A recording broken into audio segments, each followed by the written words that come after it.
Alors, chers amis, chers électeurs, nous sommes en effet en train de vivre un moment historique. Pas joyeux, mais historique pour l'Europe, pour l'avenir et la prospérité des citoyens européens. La richesse et la complexité des sujets est énorme depuis la victoire, ne nous trompons pas, assez éclatante de Poutine l'autre jour, jusqu'à la misère du pauvre laissé pour compte en Crète. Tout ça entre en jeu. Que devons-nous nous poser, les représentants européens, ceux qui avons quelque chose à dire, par votre délégation en Europe? Nous ne devons pas perdre le nord de faire le mieux pour les citoyens européens de l'avenir et pour l'Europe de l'avenir en sa totalité. Alors centrons-nous sur trois choses.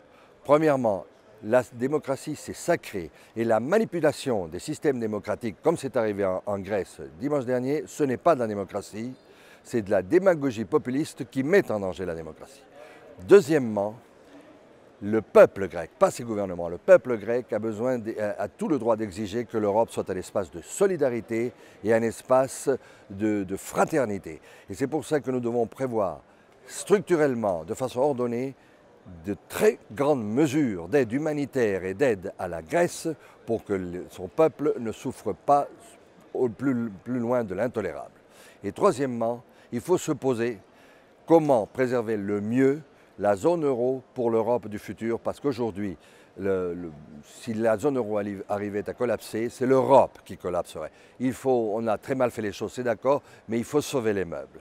Alors pour que cette zone euro subsiste, est-ce avec la Grèce incorporée en jouant le jeu jusqu'à la fin, ou est-ce trop difficile et la Grèce devrait abandonner la zone euro?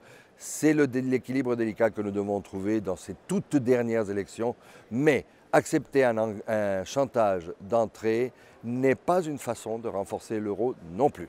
Espérons que le gouvernement grec soit à la hauteur de son peuple et sache jusqu'où il doit jouer le jeu européen pour que le reste des Européens, nous soyons solidaires non seulement avec l'aide humanitaire qui ne manquera jamais, mais aussi avec des structures qui l'intègrent mieux dans notre système. À la prochaine.